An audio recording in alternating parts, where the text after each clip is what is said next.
नमस्कार दोस्तों, आज हम बात करने वाले हैं इतिहास की सबसे ताकतवर और प्रभावी सभ्यताओं में से एक रोमन साम्राज्य की। कैसे एक छोटा सा शहर रोमन साम्राज्य बन गया और कैसे उसका पतन हुआ, इस पूरी कहानी को हम आसान भाषा में समझेंगे। तो चलिए शुरू करते हैं।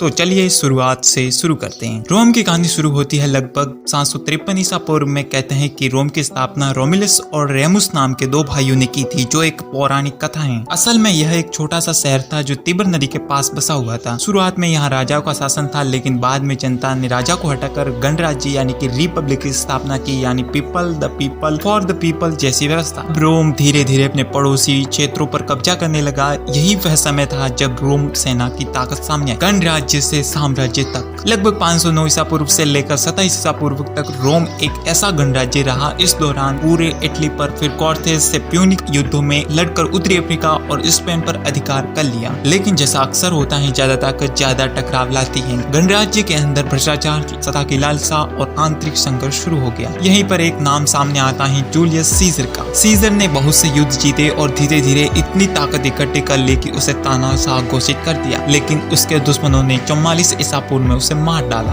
इसके बाद सीजर के गोद लिए हुए बेटे ऑगस्टस ने 27 ईसा पूर्व में आधिकारिक रूप से रोमन साम्राज्य की शुरुआत, पतन की शुरुआत। लेकिन हर साम्राज्य की तरह इसका भी पतन शुरू हुआ। इसकी 3 बड़ी वजह: फर्स्ट, आंतरिक भ्रष्टाचार और कमजोर शासन। सेकंड, बाहरी हमले जैसे जर्मनी और हुन। और तीसरा था आर्थिक संकट और बढ़ते टैक्स। 395 ईस्वी में यह साम्राज्य पूर्वी और पश्चिमी हिस्सों में बढ़ गया। पश्चिमी रोमन साम्राज्य 476 ईस्वी में पूरी तरह से खत्म हो गया, लेकिन पूर्वी भाग, जिसे बिजाइंटाइन साम्राज्य कहते हैं, वो लगभग 1000 साल और चला। तो इसका क्या कंक्लूजन निकलता है? तो रोमन साम्राज्य से हमें सीख मिलती है कि ताकत से साम्राज्य बनते हैं, लेकिन स्थिरता के लिए न्याय, प्रशासन और जनता की भागीदारी जरूरी है। बाहरी हमलों से बड़ा खतरा होता है अंदरूनी भ्रष्टाचार। इतिहास हमें सिर्फ अतीत नहीं सिखाता, वह हमें आज के लिए चेतावनी भी देता है। अगर आपको ये वीडियो पसंद आया तो लाइक और शेयर करें। इतिहास के और ऐसे विषयों के लिए चैनल को सब्सक्राइब करना ना भूलें। मिलते हैं अगले वीडियो में।